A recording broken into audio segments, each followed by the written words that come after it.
be completely honest with today's talk. So if you want to ask me what my favorite number is, my favorite number is 10.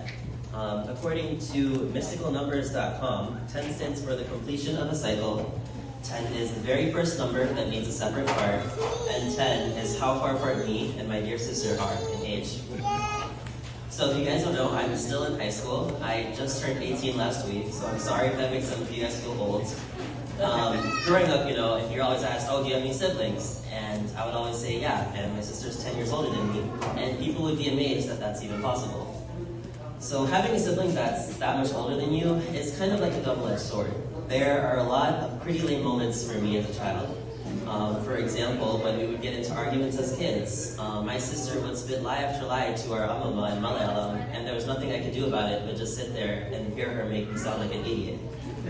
Another part is, this is making me look like an idiot myself. I once got stuck in one of her friend's rabbit cages, and I could lie and say she walked in and saved her young, loving brother out of the cage, but no, she laughed, and then brought her friends to laugh, and then took a photo, and then let me out of the cage.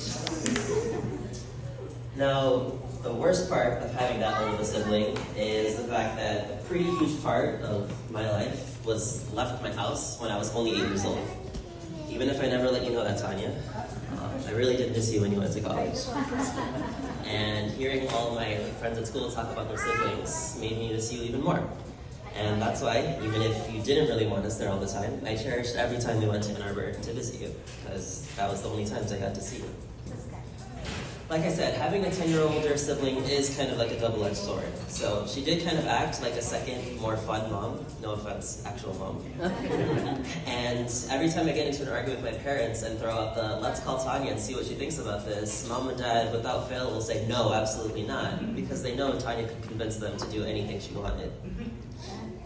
Obviously, there's other smaller benefits, like the fact that she had a full-time salary when I was 12 years old, which is like, that's crazy, right?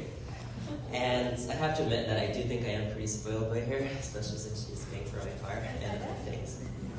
And I said earlier that 10 is my favorite number. 10 is the first number to need a second half. I can't believe that Tanya lived 10 years of her life without me, which definitely must have been very boring for her. But I can't imagine my life without Tanya. I'm sure you'll let everyone else describe her with a bunch of superlatives, but I have to admit that she's been the biggest influence on my life. She's caring, she's responsible, she's loving, but most of all, she's 10 times the person I could ever hope to be. So, Chechi, I love you. And no matter how much you stress about planning every second of the next few days, just know that your wedding will end up being awesome. I know that tomorrow is going to be magical, and I want to welcome you guys all to the wedding weekend, and thank you everyone who came here today to celebrate the mother of Bethlehem.